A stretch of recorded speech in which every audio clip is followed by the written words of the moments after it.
A Tale of Two Cities, Book 1, Chapter 6, The Shoemaker, the final chapter of Book 1. Good day, said Monsieur Duvarge, looking down at the white head that bent low over the shoemaking. It was raised for a moment, and a very faint voice responded to the salutation, as if it were at a distance. Good day. You are still hard at work, I see. After a long silence, the head was lifted for another moment, and the voice replied, Yes, I am working. This time a pair of haggard eyes had looked at the questioner before the face had dropped again. The faintness of the voice was pitiable and dreadful. It was not the faintness of physical weakness, though confinement and hard fare, no doubt, had their part in it. Its deplorable peculiarity was that it was the faintness of solitude and disuse. It was like the last feeble echo of a sound made long and long ago. So entirely had it lost the life and resonance of the human voice that it affected the senses like a once beautiful color faded away into a poor weak stain. So sunken and suppressed it was, there was like a voice underground, so expressive it was of a hopeless and lost creature, that a famished traveller, wearied out by lonely wandering in a wilderness, would have remembered home and friends in such a tone before lying down to die. Some minutes of silent work had passed, and the haggard eyes had looked up again, not with any interest or pure curiosity, but with a dull, mechanical perception beforehand that the spot where the only visitor they were aware of had stood was not yet empty. I want, said Defarge, who had not removed his gaze from the shoemaker, to let in a little more light here. You can bear a little more. The shoemaker stopped his work, looked with a vacant air of listening at the floor on one side of him, then similarly at the floor on the other side of him, then upward at the speaker. What did you say? You can bear a little more light. I must bear it, if you let it in, laying the palest shadow of stress upon the second word. I must bear it, if you let it in. I must bear it, if you let it in. Playing sorry. The opened half door was opened a little farther, and second at that angle for the time. A broad ray of light fell into the garret, and showed the workman with his unfinished shoe upon his lap, pausing in his labour. His few common tools and various scraps of leather were at his feet and on his bench. He had a white beard, raggedly cut, but not very long, a hollow face, and exceedingly bright eyes. The hollowness and thinness of his face would have caused them to look large under his yet dark eyebrows and his confused white hair, though they had been really otherwise. But they were naturally large, and looked unnaturally so. His yellow rags of shirt lay open at the throat, and showed his body to be withered and worn. He had his old canvas frock, and his loose stockings, and all his poor tatters of clothes had, in a long seclusion from direct light and air, faded down to such a dull uniformity of parchment yellow, that it would have been hard to say which was which. He had put up a hand between his eyes and the light, and the very bones of it seemed transparent. So he sat with a steadfastly vacant gaze, pausing in his work. He never looked at the figure before him without first looking down on this side of himself, then on that, as if he had lost the habit of associating place with sound. He never spoke without first wandering in this manner and forgetting to speak.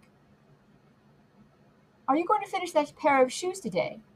Asked Defarge, motioning to Mr. Lorry to come forward. What did you say? Do you mean to finish that pair of shoes today? I can't say that I mean to.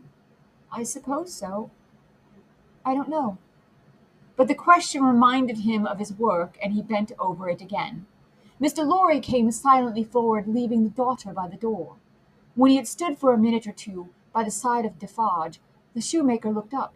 He showed no surprise at seeing another figure, but the unsteady fingers of one of his hands strayed to his lips. As he looked at it, his lips and his nails were of the same pale lead color. And then the hand dropped to his work, and he once more bent over the shoe. The look and the action had occupied but an instant. You have a visitor, you see, Monsieur Defarge, said Monsieur Defarge. What did you say? Here is a visitor. The shoemaker looked up as before, but without removing a hand from his work. Come, said Defarge. Here is Monsieur, who knows a well-made shoe when he sees one. Show him the shoe you're working at. Take it, Monsieur. Mr. Lorry took it in his hand. Tell Monsieur what kind of shoe it is, and the maker's name. There was a longer pause than usual before the shoemaker replied, I forget what it is. Was you said, asked me? What did you say? I said, couldn't you describe this kind of shoe for Monsieur's information? It's a lady's shoe. It's a young lady's walking shoe. It is in the present mode. I never saw the mode. I have had a pattern in my hand. He glanced at the shoe with some little passing touch of pride. And the maker's name, said Defarge. Now that he had no work to hold, he laid the knuckles of the right hand in the hollow of the left, and then the knuckles of the left hand in the hollow of the right, and then passed a hand across his bearded chin, and so on in regular changing, without a moment's intermission. The task of recalling him from the vagrancy into which he always sank when he had spoken was like recalling some very weak person from a swoon, or endeavoring, in the hope of some disclosure, to stay the spirit of a fast-dying man. Did you ask me for my name? Assuredly I did.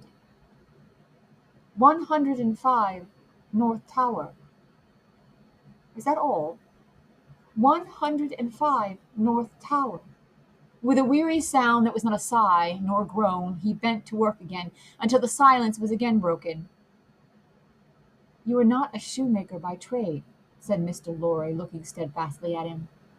His haggard eyes turned to Defarge as if he would have transferred the question to him, but as no help came from that quarter, they turned back to the questioner when they had sought the ground. I am not a shoemaker by trade. No, I was not a shoemaker by trade. I learnt it here. I taught myself. I asked leave to... He lapsed away, even for minutes, wringing his measured changes on his hands the whole time. His eyes came slowly back at last to the face from which they had wandered.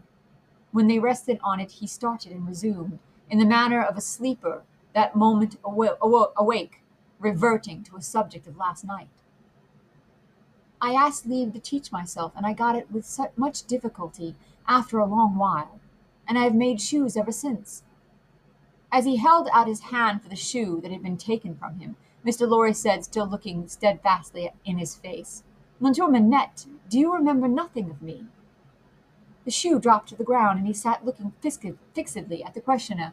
Monsieur Manette, Mr. Lorry laid his hand upon Defarge's arm, do you remember nothing of this man? Look at him. Look at me.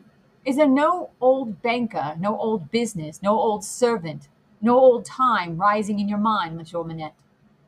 As the captive of many years sat looking fixedly by turns at Mr. Lorry and at Defarge, some long obliterating marks of an actively intent intelligence in the middle of the forehead gradually forced themselves through the black mist that had fallen on him.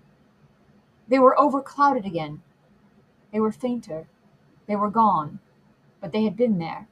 And so exactly was the expression repeated on the fair young face of her who had crept along the wall to a point where she could see him, and where she now stood looking at him with hands which at first had been only raised in frightened compassion, if not even to keep him off and shut out the sight of him, but which were now extending towards him, trembling with eagerness to lay the spectral face upon her warm young breast and love it back to life and hope. So exactly was the expression repeated, though in stronger characters, on her fair young face, that it looked as though it had passed like a moving light from him to her. Darkness had fallen on him in its place. He looked at the two less and less attentively, and his eyes, in gloomy abstraction, sought the ground and looked about him in the old way. Finally, with a deep, long sigh, he took the shoe up and resumed his work. Have you recognized him, Monsieur? Asked Defarge in a whisper. Yes, for a moment. At first I thought it quite hopeless, but I have unquestionably seen for a single moment the face that I once knew so well. Hush! Let us draw further back. Hush!" She had moved from the wall of the garret very near to the bench on which he sat. There was something awful in his unconsciousness of the figure that could have put out its hand and touched him as he stooped over his labor. Not a word was spoken, not a sound was made. She stood like a spirit beside him, and he bent over his work. It happened at length that he had occasion to change the instrument in his hand for his shoemaker's knife. It lay on that side of him which was not the side on which she stood. He had taken it up and was stooping to work again when his eyes caught the skirt of her dress. He raised them and saw her face. The two spectators started forward, but she stayed them with a motion of her hand. She had no fear of his striking at her with the knife, though they had. He stared at her with a fearful look, and after a while his lips began to form some words, though no sound proceeded from them. By degrees, in the pauses of his quick and labored breathing, he was heard to say, "What is this?" With the tears streaming down her face, she put her two hands on her lips and kissed them to him, then clasped them on her breast, as if she laid his ruined head there. "You are not the jailer's daughter." She sighed, "No." "Who are you?" Not yet trusting the tones of her voice, she sat down on the bench beside him. He recoiled, but she laid her hand upon his arm. A strange thrill struck him when she did so, and visibly passed over his frame. He laid the knife down softly, as he sat staring at her. Her golden hair, which she wore in long curls, had been hurriedly pushed aside and fell down over her neck. Advancing his hand by little and little, he took it up and looked at it. In the midst of the action he went astray, and with another deep sigh fell to work at his shoemaking. But not for long. Releasing his arm, he laid her hand upon his shoulder. After looking doubtfully at it 2 or 3 times, as if to be sure that it was really there, he laid down his work, put his hand to his neck, and took off a blackened string with a scrap of folded rag attached to it.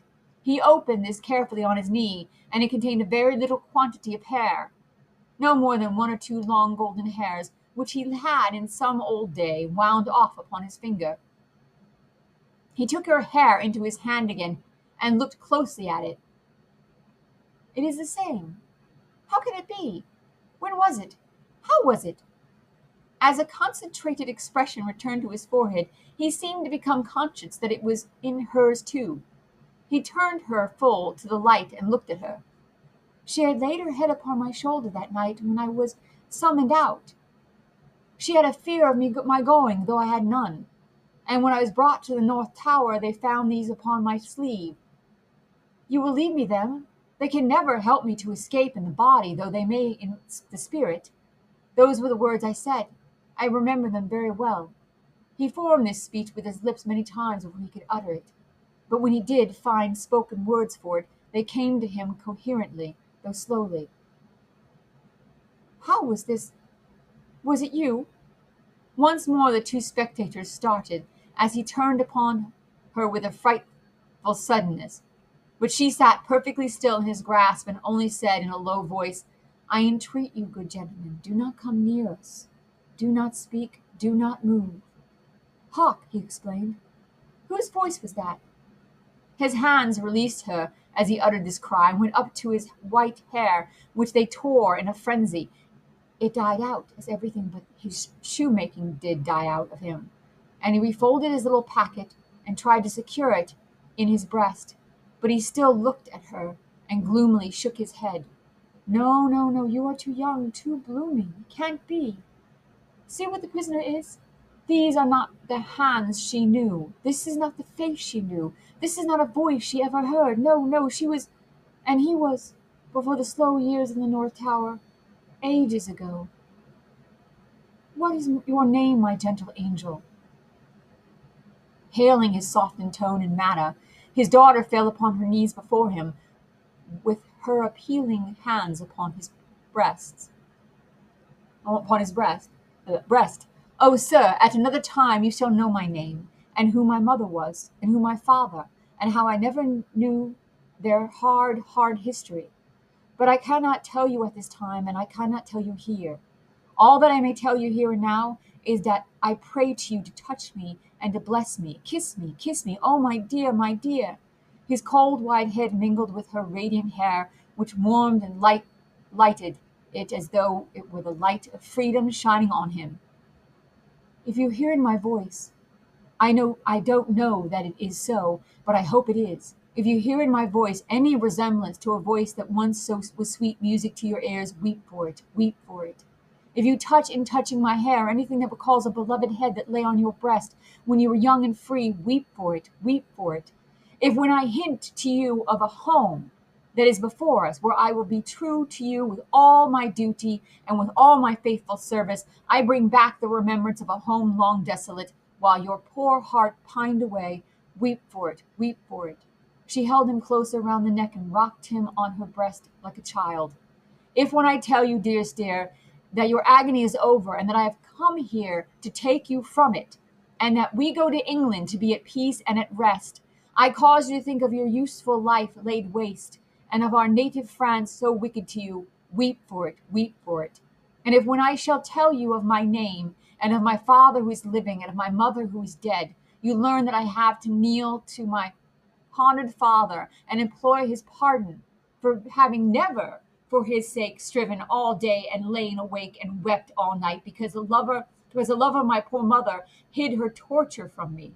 Weep for it, weep for it." "Weep for her then and for me. Good gentlemen, thank God, I feel his sacred tears upon my face, and his sobs strike against my heart. Oh, see, thank God for us, thank God." He had sunk in her arms, and his face dropped on her breast, a sight so touching, yet so terrible in the tremulous wrong and suffering which had gone for it, that the two beholders covered their faces. When the quiet of the garret had been long undisturbed, and his heaving breast and shaken form had long yielded to the calm that must follow all storms, emblem to humanity of the rest and silence into which the storm called life must hush at last, they came forward to raise the father and daughter from the ground. He had gradually dropped to the floor, and lay there in a lethargy worn out. She had nestled down with him, that his head might lie upon her arm, and her hair drooping over him curtained him from the light. "If without disturbing him," she said, raising her hand to Mr. Lorry as he stooped over them, after repeated blowings of his nose, "all could be arranged for our leaving Paris at once, so that from the very door he could be taken away. But consider, is he fit for the journey?" asked Mr. Lorry. More fit for that, I think, than to remain in this city so dreadful to him." "It is true," said Defarge, who was kneeling to look on and hear. "More than that, Monsieur Manette is, for all reasons, best out of France. Say, shall I hire a carriage and post horses?" "That's business," said Mr. Lorry, resuming on the shortest notice his methodical manners, "and if business is to be done, I had better do it." "Then be so kind," urged Miss Manette, "as to leave us here. You see how composed he has become, and you cannot be afraid to leave him with me now. Why should you be? If you will lock the door to secure us from interruptions, I do not doubt that you will find him when you come back as quiet as you leave him. In any case, I will take care of him until you return, and then we will remove him straight." Both Mr. Lorry and Defarge were rather disinclined to this course, and in favor of one of them remaining, but as there was not only carriage and horse to be seen to, but travelling papers, and as time pressed, for the day was drawing to an end, it came at last to their hastily dividing the business that was necessary to be done, and hurrying away to do it.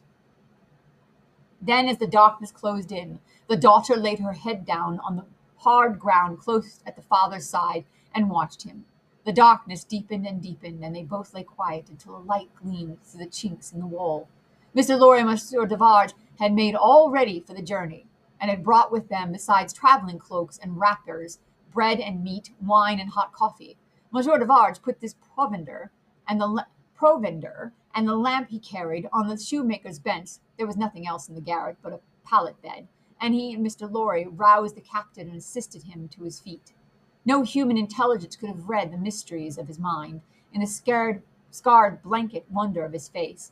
Whether he knew what had happened, whether he recollected what they had said to him, whether he knew that he was free, or questions which no sagacity could have solved. They tried speaking to him, but he was so confused and so very slow to answer that they took fright at his bewilderment, and so very slow to answer. They took fright at his bewilderment and agreed for the time to tamper with him no more. He had a wild, lost manner of occasionally clasping his head in his hands that had not been seen in him before. Yet he had some pleasure in the mere sound of his daughter's voice, and invariably turned to it when she spoke. In the submissive way of one long accustomed to obey under coercion, he ate and drank what they gave him to eat and drink, and put on the cloak and other wrappings that they gave him to wear. He readily responded to his daughter's drawing her arm through his, and took and kept her hand in both his own. They began to send Monsieur Devarge going first with the lamp, Mr. Lorry closing the little procession. They had not travelled many steps of the long main staircase when he stopped and stared at the roof and round the walls, at the Wales. You remember the place, my father? You remember coming up here? What did you say? But before she could repeat the question, he murmured an answer as if she had repeated it. Remember? No, I don't remember. It was so very long ago. They had no recollection whatever of his having been brought from his prison to that house. It was apparent to them. They heard him mutter 105 North Tower, and when he looked about him, it evidently was for the strong fortress walls which had long encompassed him. On their reaching the courtyard, he instinctively altered his tread, as being in expectation of a drawbridge, and when there was no drawbridge, and he saw the carriage waiting in the open street, he dropped his daughter's hand and clasped his head again. No crowds were about the door, no people were discernible at any of the many windows, not even a chance passer-by was in the street.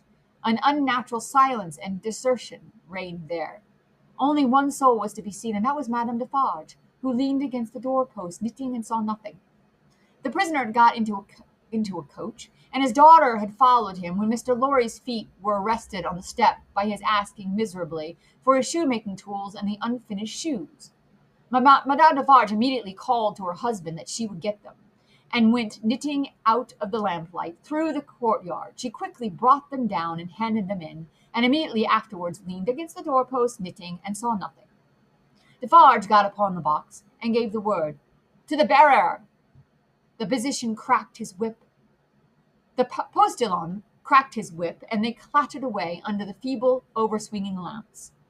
Under the over-swinging lamps, swinging ever brighter in the better streets, and ever dimmer in the worse, and by lighted shops, gay crowds, illuminated coffee-houses, and theatre doors, to one of the city gates, soldiers with lanterns at the guard-house there. Your papers, travellers. See here, then, monsieur the officer, said Defarge, getting down and taking him gravely apart.